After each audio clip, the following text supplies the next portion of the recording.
All right, back on the Boston man show. You see him on the screen there. Todd Phillips, Utah Valley Wolverines out of the whack. 13-1 right now. 21-7 overall, 12-0 at home. Coach, good to talk to you, man. How's life out there in Utah Valley, man? Life is good right now. It's getting that crazy time of year. About the end of the season, we're in March, so we're excited. And Meg, I ask you, man, how's it feel, Coach, that you guys defend the home court so well? 12-0 at home, lots of opponents, but you're getting the job done at home and defending that home court the way you want to. Yeah, no, it's been really good. Obviously, as a goal of ours this year to defend the home court. We got a little altitude out here, so get some guys get short of breath when they come out here and play. But yeah, really proud of the guys. Undefeated at home this year and defended the den. 100%, coach. And coach, you played 28 games so far. So this time of year, how much are you kind of still going live versus trying to just get shots up and do 5-on-0 stuff and kind of just do non-contact stuff, but really still keep the guys sharp?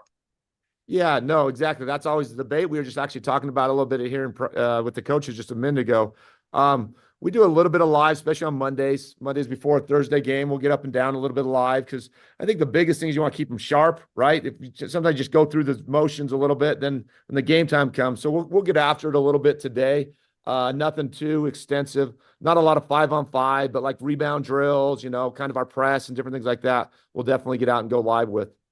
100%, coach. And you go scanning win streak you guys went on here so far. So talk about what's been the keys for you this year, kind of the keys you've keyed on this year for your guys to be successful this year. Because 21-7 overall, so some's been going really, really great for you. So what you guys kind of keyed on so far to be so successful so far this year? Yeah, I think big keys for us is paint scoring for us, on the offensive end to score in the paint and on the defensive end to limit paint scoring. I think obviously the analytics tell you want to shoot threes and be at the rim. Not a lot of jumpers. We emphasize that, and I think our team has done a really good job of that this year. And a lot of times it's your recruiting, right? Who the guys you have. It sounds good to say, hey, we don't want to get pull-up jumpers, do this or that. But like we had a team last year, we had a couple guys who were really good in the mid-range, and you don't want to take that away from their game. And so you're trying to, not necessarily recruit the right way, but put guys in the right positions. And so kind of going into this year too with myself is we shot way too many mid-range jumpers last year. So obviously getting to the rim, getting guys who can get to the basket has been big for us. And so that's been a huge emphasis for us. And then obviously guarding the three, on the defensive end, you got to guard the three and rebound.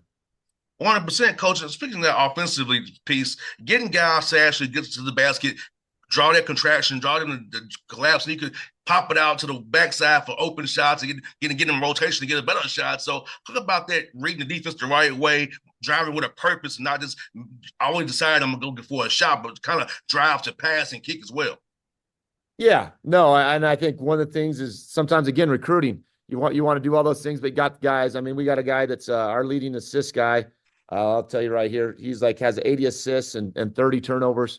He's a pass first guy. And so he does a great job of getting that ball moving, and then it gets contagious, right? Other guys are like, hey, if he's giving it up for me, I'll give it up for him. And so, I think this team this year really shares the basketball. We play at our best when we share the ball and move it around. And so it gets contagious, just like making threes and get to the basket and even taking bad shots get contagious. And so sharing that basketball has been a big emphasis for us this year. No doubt, because you coach, we're human. We play ball and we're human. So look, if we get the ball, we're gonna defend hard and let it on the floor. So we're all human in every regard. No doubt, no doubt.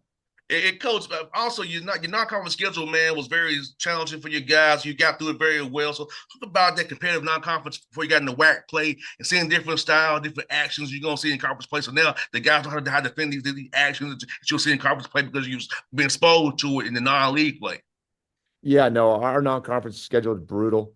Not only just the teams we played, the competition, we played a really high level competition, but also travel. Our travel, and I looked at our assistant and yelled at him a little bit, and he yelled at me like, "Hey, we got to fix this next year." We were on the East Coast. I think we played more in Alabama than we played in Utah in the first month and a half. We had like 4 games in Alabama and only 3 at home. And so, I think that toughened our guys up a little bit. You don't like to go through it, but going through that a little bit and seeing all these different environments really had our guys ready to play on the road. And obviously been really good at home, but our road record's been really good as well in league. So I think that's definitely helped us as we got into league. No doubt, coaches, for you, man. I feel like in this new era we're in, we got these new teams every year, gathered for different places, different guys. I think going out there, the East Coast kind of help you out bond together, go together. Talk about that piece of it, being out on the road, how it helps you bond as one and kind of find out who you are as a team when you're away from home, out of your comfort Yeah. zone. Yeah, you hit it right on the head. I think, and not only that, but going through tough schedules. I mean, I think we've had 3 games in a row where we're playing, Power Five teams, which is insane, with not very smart for us to do. But it does. You guys got to come together, or you continue to fracture. And so, we went through a tough part of our schedule. I think we were at Stanford, and then we headed back out to Alabama, where we had a bond and get together. And I think that's a big part of it. I think this team this year is really close. We don't have to be best friends, but we're close, and we know what other guys do, and so we played each other's strengths, and that's something that sometimes takes years. And I thought this group this year has been tremendous at that. No, and coach, you just kind of see that brewing in workouts this summer when they got ahead on campus. Kind of get a feel for this year. This is going to be a special year for you guys because of how the roster meshed together when you got them on the court this summer. I'd like to say, yeah, I saw that, and that's an easy answer. But I think the summer's a time of optimism as a coach, and then pessimism as a coach. You see that stuff, and you're like, man, that kid could be good. That could be good. And then it's also like, well, how are they going to bond together? How are they going to play together? And I think this group a little bit, we kind of fit the roles pretty quick. Guys found their roles a little easier, and sometimes that's a tug of war with the coaches and the player. Like, hey, this is what you need to do to get on the floor. And I think this year's group kind of found those roles pretty quick. And so that was easier as a coaching staff to help these guys then accentuate those roles and become really good players in that. And so it's not always easy, but like this time of year, you can see your team get better and better because, you're playing with one another and you're playing to each other's strengths. And coach, also with your guys having such multiple scoring options on your roster, late game scenarios. So defenses can't just key in on one guy. They can't get in a timeout and figure out you're going to this guy because that's all he has. You have multiple options. So about that in clutch time situations, knowing that you have multiple options, you can run stuff for and get a basket for it and execute late and win games that way as well. Yeah. No, it's nice to have that. So the other team's kind of guessing on that. It's not easy as a coach, right? You got to pull the right string for your team as well. And are you going to the guy who's playing the best right now? Or are you going to go to something that maybe tricks the other team a little bit? Hey, we're going to go to one of our other guys that we know is a good shooter, but maybe hasn't played as well tonight. And so, I think our team is really well balanced. Our bench has been tremendous. Guys stepping up off the bench, and we talk about as a team, it's not necessarily scoring points. Like, oh, great, you scored points, but are you doing the little things? Are you getting the big offensive rebound?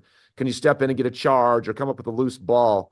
I think that's what's been the strength for our team is the guys coming in doing the little things have made our team, be winners in the winning time. In the clutch, is come up with that rebound as much as come up with that open shot, knock that thing down. So really proud of our guys in that. And coach, you're doing a great job on the glass, in my opinion, offensively and defensively. So talk about your schemes. Do you kind of change your schemes for rebounding every game per opponent? You just kind of have schemes you're going to do no matter what every game rebounding wise offensively.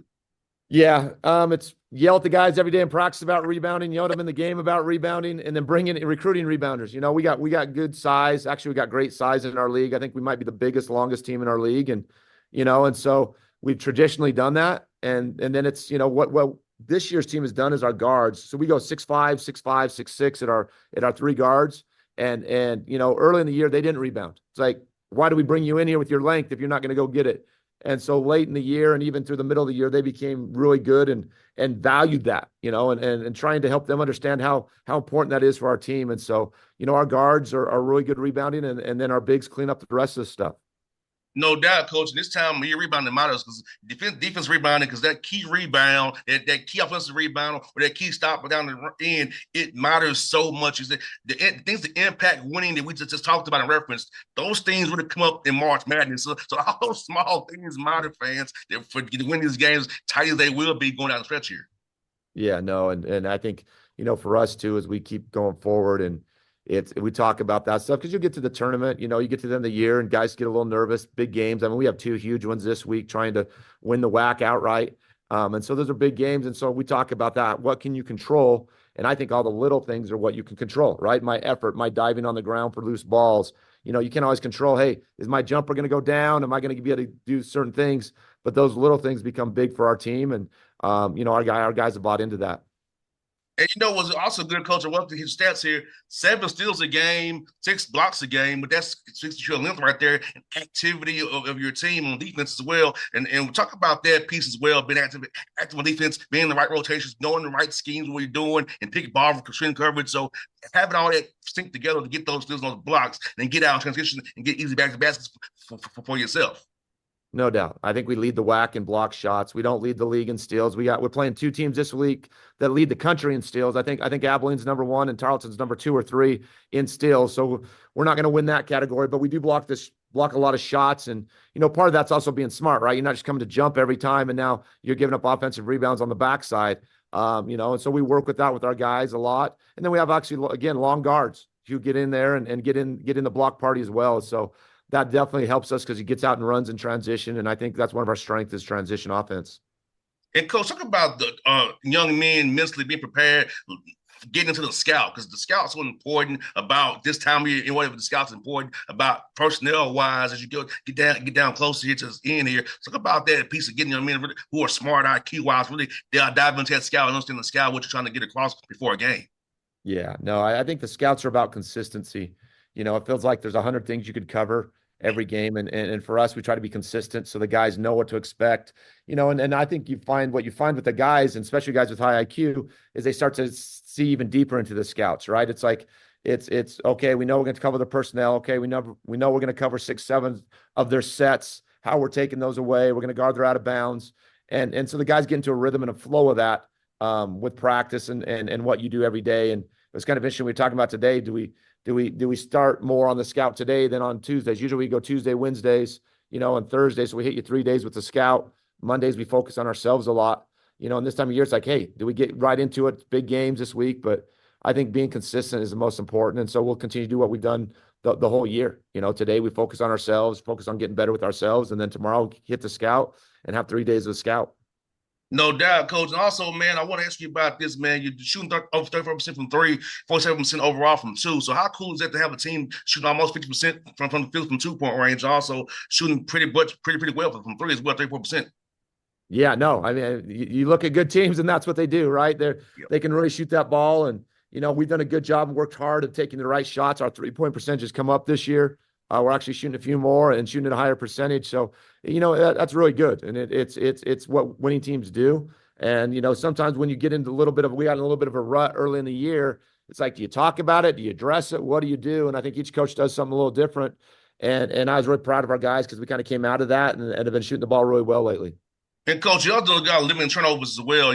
My dad would always tell his players, you have to have the whole organization in your hand, in the ball in hand. So don't throw it away. Value that ball. You're doing a good job valuing the ball after getting ready to pick sixes and get easy baskets. So talk about the emphasis on that as well in practice and this having guys who value the ball, take care of the ball, making the right basketball play, not getting himself in trouble in the crowd spaces all the time. Yeah, no, that's great. Maybe you need to talk to me next week. We'll see. Because like I said, we're going against 2 of the top defensive teams of stealing your ball this week. But we've done a good job of that. I think it's the emphasis on valuing the ball. And, when you turn that thing over, not only you giving pick sixes, but you're limiting your shots on goal, right? You look at the end of the day and it's like, hey, this team shot 10 more attempts than you do. That just hurts your percentage. That hurts everything that you're doing. And so, this team this year has been pretty disciplined on that. We're going to be put to the test this week with Tarleton and Abilene Christian and the way that they guard the ball and pressure and turn you over. And, when you turn it over and give them easy baskets, that's what puts you in trouble. That's one for you, coach. What are you seeing in place you prepare for Brett Tanner and his team, man? I've known Brett for a long time. He likes to play fast. So what are you seeing from him on film as you get ready to him to play the guys this week? Yeah, I see a team that's playing really well right now. They're hot. We played them I think the first game of the WAC play, so forever ago. So they're a different team and we're a different team. I think it always comes down with them is limit your turnovers. If you can limit your turnovers, which limits their fast break, them stealing the ball and getting easy baskets in transition, it becomes a half court battle. You got to be ready for real physicality. He does a great job with their guys. They're physical and tough. And, we got to go in there again and again, win the battle of the rebounding. The team that wins that has a great chance to win. We'll take great shots because that's kind of what we do. We don't take a lot of bad shots as a team. So we'll take the right shots, but you got to win the battle of the paint and you got to win the rebounding war. Well, coach, man, have a good best luck to you this week. It's 2 tough opponents, man. Hope you get to win the WAC all right. Hopefully we're talking again in a few weeks after you win the tournament, man. All right. I appreciate you having me on. Thanks, coach. Be safe, man. You too. Take care. All right.